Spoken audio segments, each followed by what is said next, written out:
Olá pessoal, tudo bem? Está aqui de volta no canal para gravar mais um vídeo hoje sobre súmulas, né? Semana assim, os processos controversos do contencioso aqui do CARF. Ou da Câmara Superior, nós temos ordinários que tenham dado maioria ou voto de qualidade, e das súmulas, relembrando muitas súmulas novas, editadas em 2024. Então a gente está aqui para passar essas novidades também. Vamos dividir a tela com vocês aqui.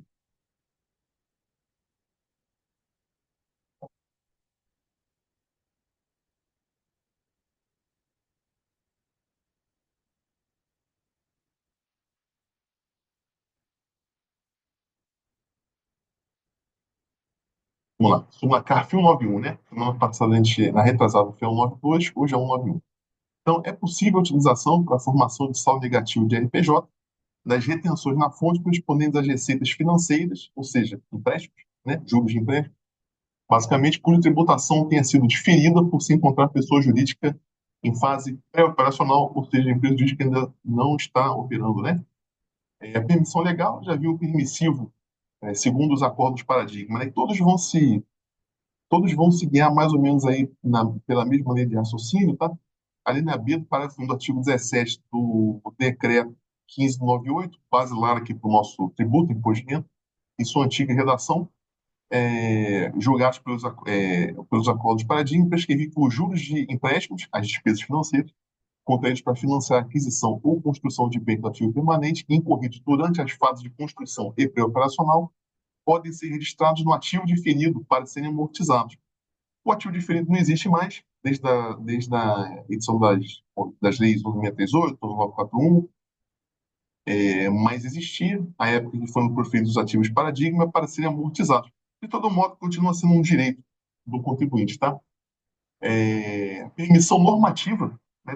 Além da permissão legal, veio a Receita regulamentando o assunto, uma instituição normativa antiga, 54 de 88, ano de promulgação da Constituição Federal, reconhecendo a linear, isso item 2.1, que no período que antecedeu o início das operações, a pessoa jurídica deverá apurar o saldo conjunto de despesas e receitas financeiras. Você fazer um bolo, né, e ver o que sai dessa soma. O qual terá o seguinte tratamento: se devedor, será acrescido ao saldo da conta de gastos amortizados do ativo diferido. Se as despesas forem maiores que as receitas, você tem o direito de amortizar essas despesas, tá certo? O entendimento do CARF, mesmo que a IN tenha sido revogada, o acordo 9101001052 considerou válido o seu entendimento, porque essa revogação não é decorrente da lógica da correção monetária, tá? SN foi revogada porque acabou legalmente a correção monetária. Só que ela continua vigendo o raciocínio por tratamento das despesas e receitas financeiras, interpretando a legislação tributável no caso da pré-operação, contribuinte que ainda não está produzindo. As razões da súmula, segundo ainda tal decisão, a fase pré-operacional é uma situação excepcional, onde há um descasamento de despesas e receitas. A empresa está só gastando, né, para colocar o seu maquinário, para colocar os seus prédios, tudo isso em pé. Não está receitando ainda. Tanto que há necessidade de respeito ao princípio do confronto entre receitas e despesas, que ativemos as despesas, que é o direito, para a futura amortização quando as receitas começarem a ser geradas.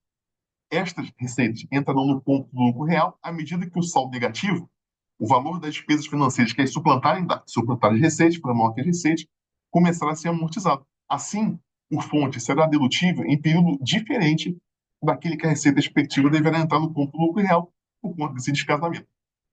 Em resumo, aqui para a gente fechar, em linha com o precedente, não há óbice legal ao diferimento das receitas financeiras logradas durante a fase pré-operacional, justificada diante da transitoriedade. Então, a par do princípio de correlação entre receitas e despesas, o paralelismo, comparamos sempre receitas e despesas nos períodos de competência, tampouco vem da legislação a utilização do imposto retido sobre tais receitas financeiras, na apuração de saldo negativo de RPJ no próprio ano calendário das retenções. Tá? Então, em que pese a gente tem a súmula 80, que manda que o contribuinte só pode deduzir o fonte se oferecer as receitas da tributação. Esse aqui é um caso que excepciona, porque a empresa passa por um período, como nós vimos aqui, excepcional, certo? Que ainda não está por nas receitas, mas já tem o imposto retido na fonte, tá certo? Então, aqui, um paradigma, um dos acordos paradigma, né, que devem ser já súmula, empresa em fase pré-operacional, fonte sobre receitas de aplicações financeiras, cômputo no saldo negativo do período, legitimidade. Então, lembrando que podemos diferir essas receitas, considerando que as receitas financeiras auferidas foram absorvidas pelas despesas pré-operacionais, ou seja, o saldo de despesa, nesse caso aqui, foi maior do que as receitas, sempre nesse confronto resultar saldo positivo, ou seja, deu um saldo negativo, como se chama ali na gestão normativa da Receita, o fonte incidente sobre os respectivos ganhos financeiros é passível de ser computado no saldo negativo do período, com acordo de 2023. Então, eu vou cessar o compartilhamento. E foi isso, pessoal. Então, na próxima semana, viremos com com controvérsias no julgamento do âmbito do CARF. Abraço, até a próxima, deixe seu like.